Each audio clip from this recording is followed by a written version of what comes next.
Hello, everyone.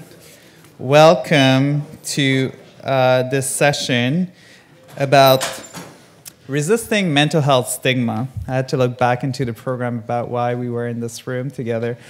I'm Olivier Ferlatte, and I'm with the Men's Health Research Center at the University of British Columbia, and I'll be your moderator today. And we're going to hear from four individuals, but we'll have three presentations. And unfortunately, I have to say that the fabulous David C. Jones is unable to be with us today, so we'll have three presentations instead of four.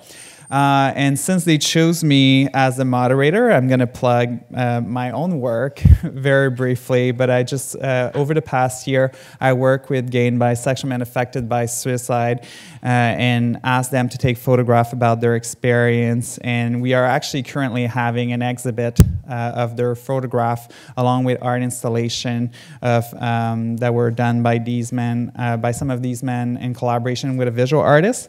And we have exhibit right now going on, and it closed on Sunday, and it's in your program. Just look for this beautiful photo. And if you need one more reason to go, from 5 to 7, we are having a mental health mingler in the space. It's about a 5-minute walk from here at Galerie Gachet. So please come and continue this important conversation around mental health that we've started at the summit. And also there'll be free wine if you need one more incentive to come to this event. I know the crowd here. I know wine is a way to get people out. So that's about me, and enough about me. Now you came here to hear about four wonderful individuals, and we'll start with a first presentation from Peter Hoong. Peter Hoong's research interests include HIV, substance use, and mental health, gay men's health, and housing and homelessness. His works examine the interaction between social determinants of health and vulnerable populations, with particular attention to applying conflict theory. Peter.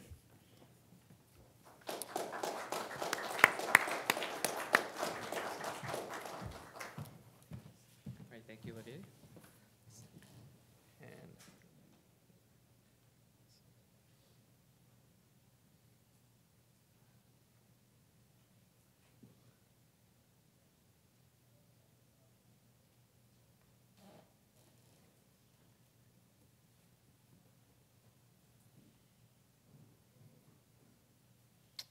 Okay, great, thank you. So thanks for taking the time out today and listening to this presentation. I know you have your choice of presentation, so quite happy that you're here.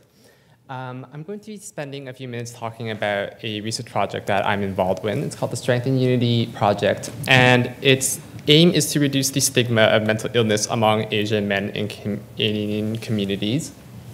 It's a national research project taking place in Toronto, Calgary, and Vancouver, of course, and it is funded by the Movember Canada Foundation. I'd like to take a quick moment to acknowledge the research team who I'm presenting this presentation on behalf of. Marina Morrow from York University is the nominated co-principal investigator for the Vancouver site. So let's get into it. A question that I often get asked when we're conducting this research, and I'm going to chat about this research, is why do this research project on mental health among men, and why Asian men specifically? So to provide some background information onto that, the Opening Minds Initiative is Canada's largest mental health stigma reduction effort, and it was put forth by the Mental Health Commission of Canada. The goal of that was, of course, to reduce mental health stigma, and they targeted 4 groups specifically: healthcare providers, youth, the workforce, and in the media. And as you'll notice, none of those groups are specifically looking at men or immigrant men and youth. And they certainly weren't looking at gay men or anything else on that spectrum. So evidence suggests that Asian men, especially immigrants, their mental health needs are seldom met. They're among the least likely group to access services, and this has often been attributed to factors such as stigma, shame, blame, and saving face. Gay Asian men in particular are even less likely to access mental health services relative to their non-Asian counterparts. Stigma as we know, cuts across all cultures and backgrounds, but research shows that stigma affects some groups differently than others, and the purpose of this research project was really to elucidate those differences. So we did this by creating 2 workshop interventions. The first one was called Acceptance and Commitment Training, which was based off of the therapy. And that workshop looked at reducing internal stigma among participants through increasing their psychological flexibility. The second workshop was called Contact-Based Empowerment Education, and this workshop was really looking at reducing external stigma by empowering our participants to become social justice advocates and increasing their mental health literacy and to teach them how to increase the mental health literacy of people around them. The workshops ranged from 4 to 24 hours over 5 weeks, so this was a pretty significant time investment for the men. We were looking for men who self-identified as men, first of all, 17 years or older, again, a self-identification of being South, East, or Southeast Asian. And we stratified the groups by whether or not they were a community member interested in mental health and had no personal experience with a mental health issue, or whether or not they personally had one or supported a close friend or family member. We had 4 study arms, each workshop alone, so ACT alone, CE alone, a combination of the 2, and a control group. The control group consisted of a 3-hour seminar that was pretty much what you would expect to hear in a first-year psychology class.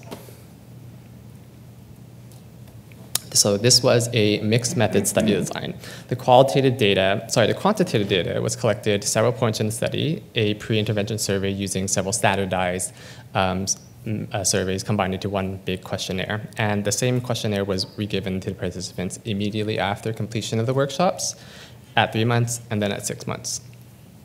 Qualitative data was captured in the form of pre- and post-intervention groups. We ran a total of, or rather are running a total of 20 focus groups. We have 2 post-intervention focus groups that are going to be completed by the end of this month.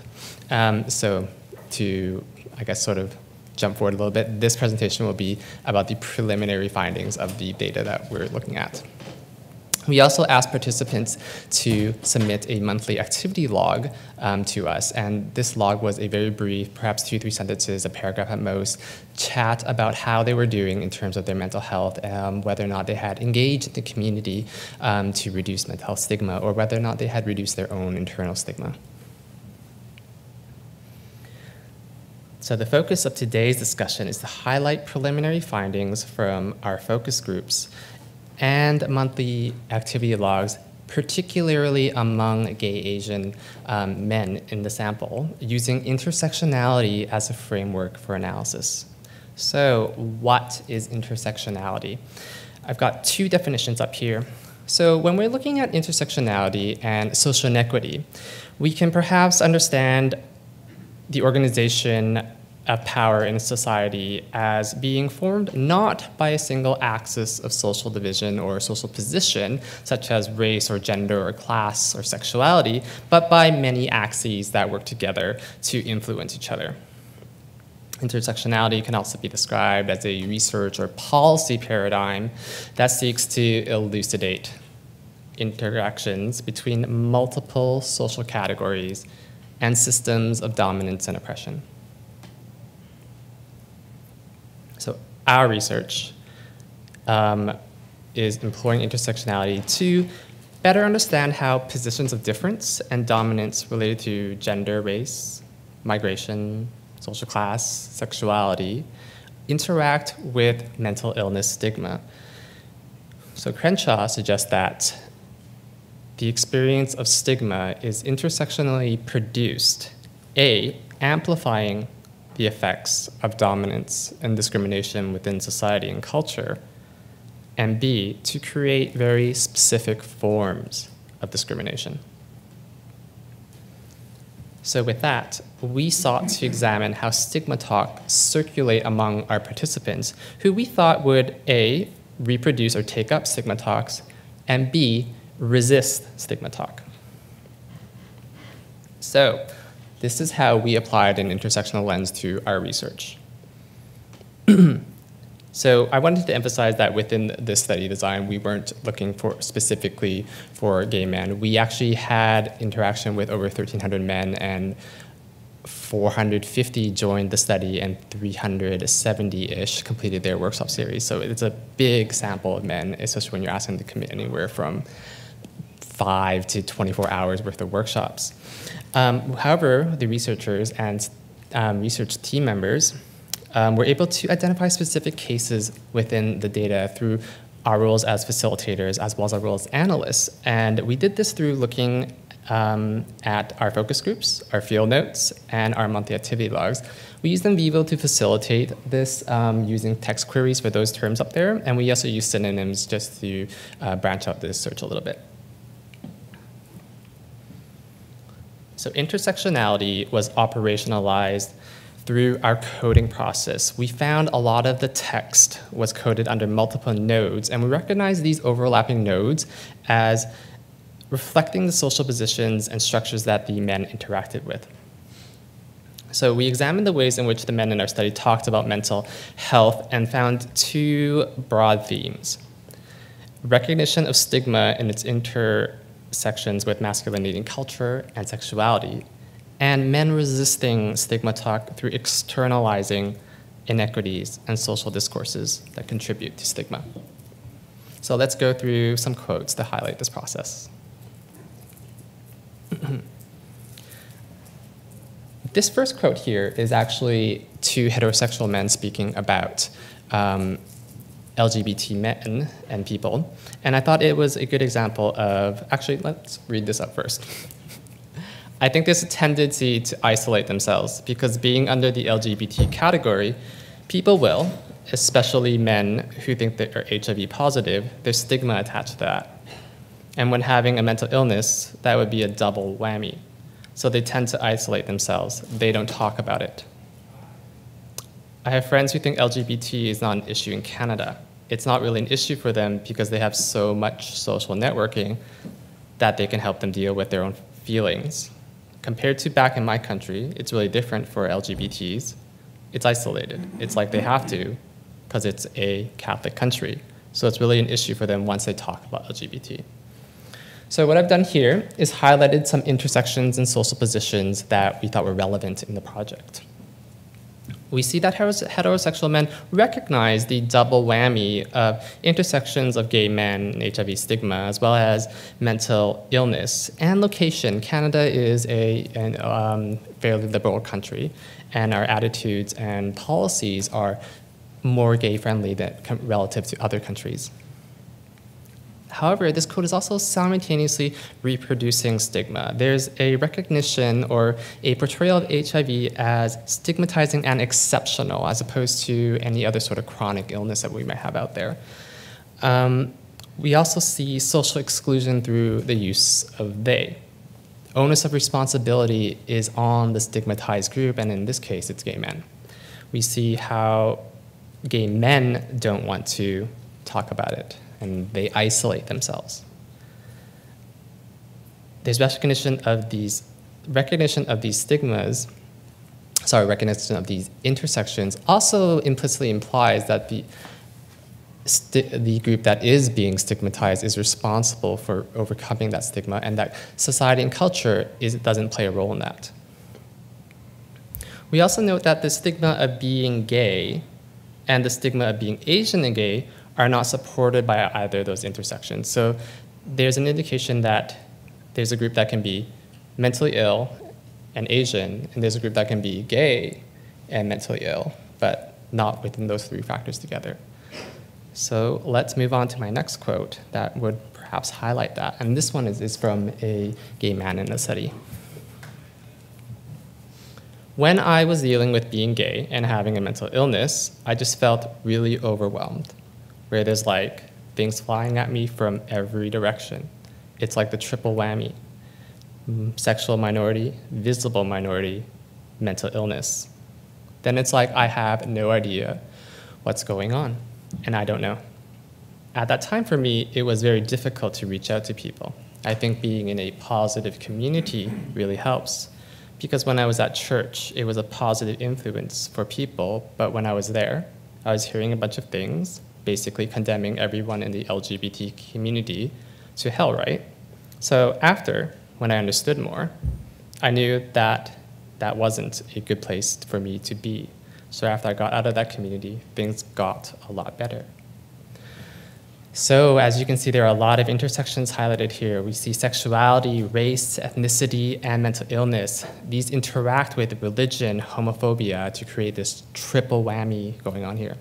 We also see that there's movement along in intersections in order to resist the stigma. So this person, being a part of their religious community, had that social position, but realized that there was stigma in there and shifted out of that social position in order to resist the stigma. This is also an example of how men can externalize inequities in stigma talks in order to resist them.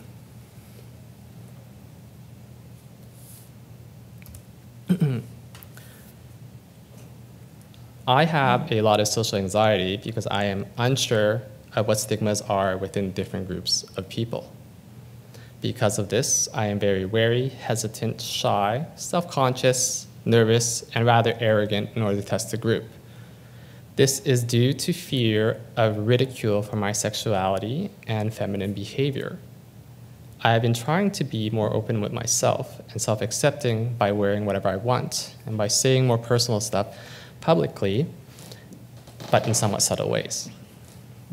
Many times I end up purchasing women's clothes and integrating them into my outfits. Although I am very strategic in my clothing choices by purchasing more androgynous silhouettes, it is nonetheless very fashion forward, which is not exactly viewed highly in the regularly dressed public eye. However, by wearing these clothing more often, it allows me to combat some of my anxieties just by being myself in public and just do whatever it is I needed to do on that day. So I apologize for that really long quote, but I thought it was a good example of, again, the multiple intersections of sexuality and hegemonic masculinity and femininity, reproducing, or rather constraining, a person's emotional representation.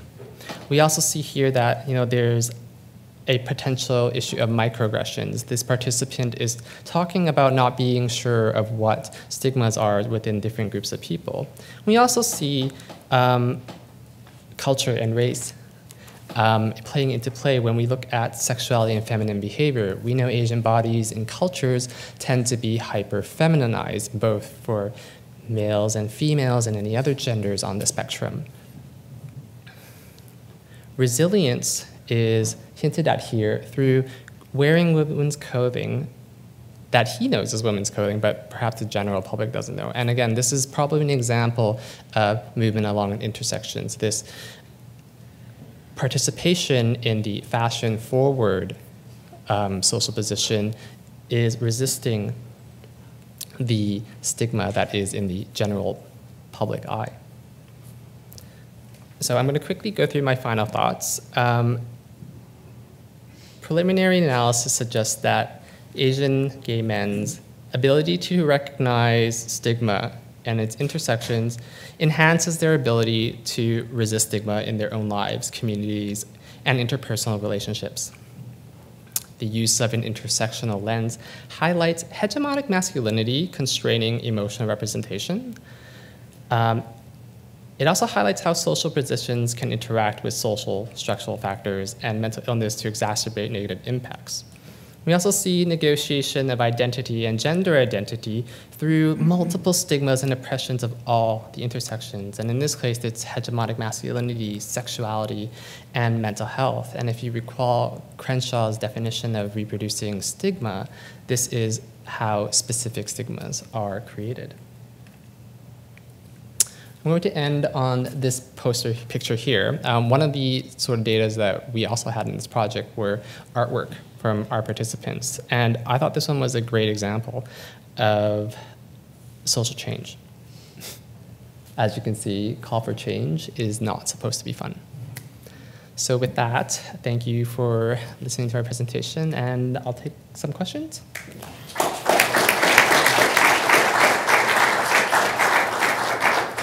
I forgot to mention about the format of this panel. I'm not sure if the mic is working. It is.